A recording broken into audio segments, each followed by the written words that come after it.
Hola a todos, aquí una nueva píldora GTQ Update del grupo joven de GTQ.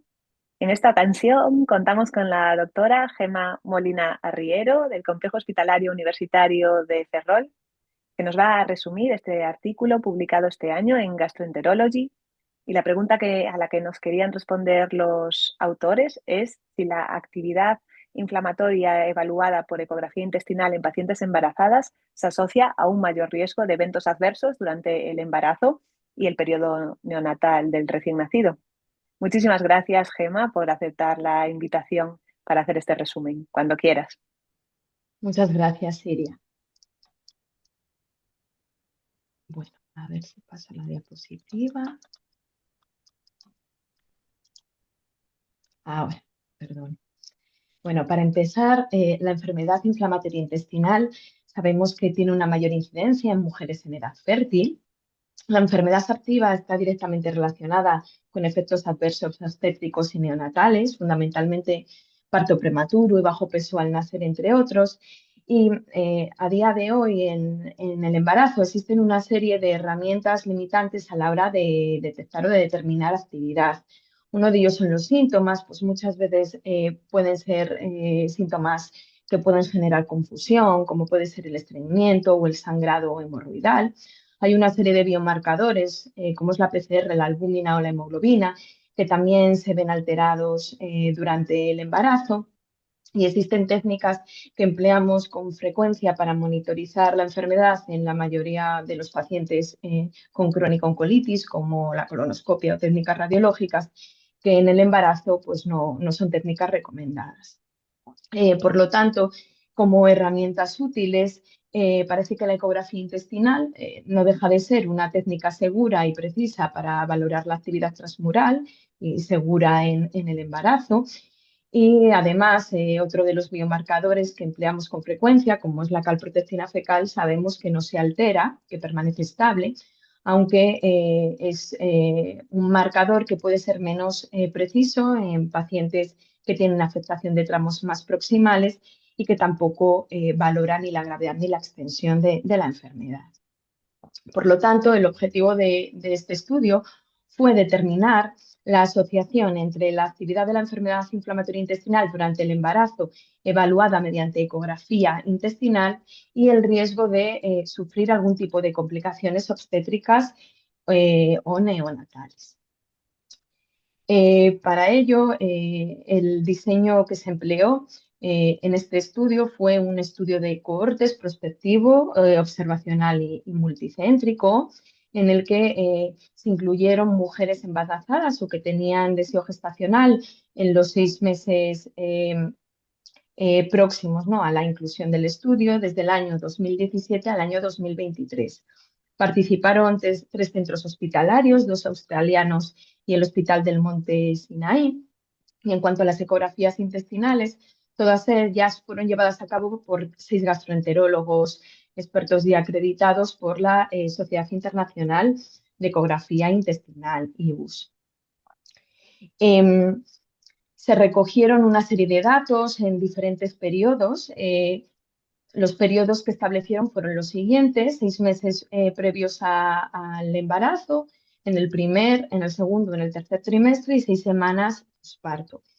6 meses preconcepción, se recogieron datos demográficos, de historia obstétrica, de medicación relacionada o no con la enfermedad inflamatoria intestinal, datos propios de la enfermedad inflamatoria y datos de la ecografía intestinal. En el primer y en el segundo trimestre se evaluaron tres métodos. La actividad fue evaluada por 3 métodos. Se recogieron datos clínicos empleando el índice de Harvey para el Crohn y el índice de actividad simple de colitis para la colitis ulcerosa, la calprotectina fecal como marcador y la ecografía intestinal. En el tercer trimestre se recogieron datos clínicos y de calprotectina fecal, y luego 6 semanas posparto a las pacientes se les entregó cuestionarios de resultados adversos, en el que se recogieron todos los datos en relación con si habían sufrido posparto prematuro, bajo peso al nacer, preeclampsia, diabetes gestacional o si el recién nacido había tenido que ser ingresado en alguna unidad de cuidados intensivos. En cuanto a los resultados, se reclutaron un total de 377 mujeres embarazadas, a las que se realizaron 234 ecografías. Aquí podemos ver en la tabla las diferencias basales entre aquellas mujeres con actividad o sin actividad ecográfica, pudiendo ver que eran grupos muy comparables. La media de edad fue en torno a los 32 años, más de la mitad de las pacientes estaban con algún tipo de tratamiento biológico, hasta un tercio con tiopurinas y también más de la mitad de las mujeres embarazadas tenían antecedentes de algún embarazo previo. Se recogieron también factores de riesgos obstétricos en el embarazo, en la historia previa de embarazo, y en este caso los porcentajes fueron muy bajos en ambos grupos. Aquí podemos ver cómo a la hora de evaluar la actividad empleando los tres métodos que comenté anteriormente, que fue la calprotectina, la ecografía y los datos clínicos, solo en el primer trimestre se pudieron recopilar estos tres datos. Solo en un 30% de las embarazadas se realizaron los tres métodos y en casi un 50% en el segundo trimestre. Es decir, la adherencia fue bastante baja en este caso. Aquí podemos ver de una manera bastante visual y resumida los diferentes efectos adversos que acontecieron, las diferentes complicaciones obstétricas y neonatales. Y podemos ver gráficamente cómo en la parte de la izquierda las embarazadas que tenían enfermedad ecográfica activa presentaron un mayor riesgo de sufrir complicaciones obstétricas con respecto a las que tenían ecográficamente estaban en remisión. Fundamentalmente los principales riesgos fue la preeclampsia, el parto prematuro, el bajo peso al nacer, diabetes gestacional y la necesidad de ingreso en cuidados intensivos. La duración media del embarazo fue un total de 39 semanas y en cuanto a los efectos adversos, por lo general todos ellos tuvieron una incidencia bastante baja, en torno a un 6-10%, salvo los ingresos, ¿no? en la unidad de neonatos. En el primer caso, el parto prematuro, que ocurrió más o menos en un 6% de los casos, se pudo comprobar cómo parece que el grosor de pared intestinal por encima de los 6 milímetros en el segundo trimestre aumentaba por 4 el riesgo de sufrir parto prematuro. Lo mismo ocurrió, esto mismo se pudo comprobar en el caso de los recién nacidos con bajo peso al nacer. En este caso, este valor de grosor de pared duplicaba el riesgo también de bajo peso al nacer. La hiperemia en el segundo trimestre, definida como un índice de Lindbergh igual o superior a 2, también aumentaba por 3 el riesgo de sufrir preeclampsia. Parece que lo mismo ocurría con la diabetes gestacional. De hecho, cada incremento de 1 milímetro del grosor de pared en el segundo trimestre aumentaba algo el riesgo, aunque no tanto como los efectos adversos previos, pero también aumentaba algo el riesgo de diabetes. Y en cuanto a los ingresos en UCI del recién nacido, un 23%, la incidencia fue de un 23%, y uno de los principales factores asociados con este riesgo, y casi también duplicado, fue el grosor de pared intestinal de 6 milímetros, por encima de 6 milímetros en el primer trimestre. Quisieron evaluar también el grado de concordancia de los tres métodos, tanto de la ecografía intestinal como de los datos clínicos y de la calprotectina fecal, y empleando el coeficiente kappa, se puede comprobar cómo el grado de concordancia entre estos tres métodos para evaluar actividad fue nulo o muy débil. Por lo tanto, los autores concluyen en que la enfermedad inflamatoria intestinal activa por ecografía durante el embarazo, fundamentalmente en el grosor de pared por encima de los 6 milímetros con o sin hiperemia, se asocia con un mayor riesgo de resultados adversos, independientemente de la actividad clínica y de la calprotectina fecal. Y que por todo ello la monitorización ecográfica en el embarazo debe considerarse para guiar la toma de decisiones terapéuticas.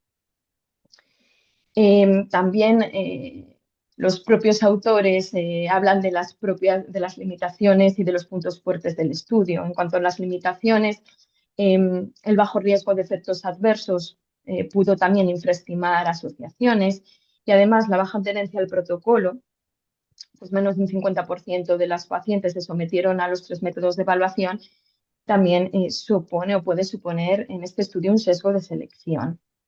Como puntos fuertes, es un estudio prospectivo con una cohorte relativamente grande. Es el primer estudio en demostrar la relación directa entre la actividad por ecografía intestinal y efectos adversos obstétricos. Respalda la necesidad de emplear la ecografía como monitorización y sugiere objetivos específicos de remisión ecográfica, como el grosor de pared por debajo de 6 milímetros sin hiperemia. Y estos valores también los mismos autores afirman que pueden servir de punto de partida para futuros ensayos clínicos. Y esto es Vale, todo. Gracias. pues muchas gracias, Gemma. La verdad es que es curioso, ¿no? Es un estudio prospectivo con un número alto de pacientes, pero es curiosa la baja adherencia al protocolo a pesar de esta prospectividad. Nos hablaste de un 30% que cumplían eso, que habían tenido esa evaluación clínica, calprotectina y eco en el primer trimestre, y de un 47% en el segundo trimestre. ¿Esto lo justifican los autores? ¿Esta baja tenencia de alguna manera o tiene explicación?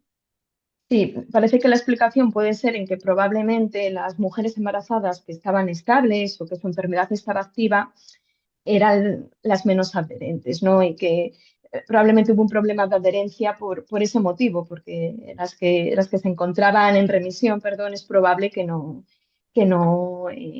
se adecuaran al protocolo y que no acudieran a la consulta en los tiempos establecidos, ¿no? También comentan que muchas de ellas llegaron tarde, ya pasado el primer trimestre, y que Ujú, por eso hay un mayor porcentaje de mujeres incluidas con más métodos, ¿no? de evaluación en el segundo trimestre por este motivo, sí. ujú. Vale. Y lo primero también que se me vino a la cabeza, pues no pensé en que podría ser una baja adherencia, aunque ya en otros artículos sí que se hablaba, incluso midiendo la calprotectina en casa, que hay un estudio del 2023 de un grupo canadiense también acerca de esto, ¿no? De la monitorización de las pacientes embarazadas, pues también hablaban de esa baja adherencia. Pero a mí lo primero que se me ocurre a la hora de pensar en hacer una ecointestinal es, pues la visión no puede estar comprometida. ¿Hablan algo acerca de esto? Em, En el primer trimestre sí hubo una serie de ecografías que se descartaron precisamente por una mala visualización, ¿no? Sobre todo del ilion. Creo que fue, también lo tengo por aquí así un poco de memoria, creo que fue como un 7% en el primer trimestre y hasta un 22%, me parece, de ecografías en el segundo trimestre no se pudieron realizar por una mala visualización del ilion terminal. Sí, sí, hay una limitación efectivamente. Claro, por el útero grande que no permite la Eso es. visualización. Vale. Mm. Y no hablan nada, ¿verdad?, del impacto clínico. ¿La ecografía realmente supuso un cambio en la decisión terapéutica, en los hallazgos de actividad? ¿O hacen No referencia? comentan nada, no hacen nada de referencia a eso, la verdad. No, no Mm, comentan absolutamente nada en vale. si hicieron algún tipo de cambio en el manejo. O sea, Ujú, sí que concluyen que puede servir o que sirve para hacer cambios, ¿no? Para, pues para hacer cambios en el caso de que haya actividad y para tener a las pacientes mejor controladas, pero ellos no comentan si hicieron algún cambio al respecto, efectivamente. vale. Y luego eso, que los datos que nos mostraste demuestran que los métodos de monitorización en la enfermedad pues parecen ser más discordantes durante el embarazo. ¿Realmente tú crees que la eco podría convertirse en una herramienta de primera línea en el seguimiento de la enfermedad inflamatoria intestinal en embarazadas? Sí, yo creo que una herramienta complementaria, claro que sí. O sea, nos ayudan pues otros valores. La calprotectina ya hemos dicho que que durante el embarazo no se ve afectada, bueno, con las limitaciones que puede llegar a tener, como en una paciente no embarazada. Pero sí, por supuesto, centros con disponibilidad, pues es una herramienta bastante útil. Sí, Ujú. yo creo que sí, Vale. vamos. Pues nada, Gemma, muchísimas gracias por tu tiempo y por el esfuerzo de resumir este artículo que no es fácil. Y nada, espero que nos veamos pronto. Muy Muchas bien, gracias a muchas todos. gracias. Hasta Gracias. luego. Hasta luego.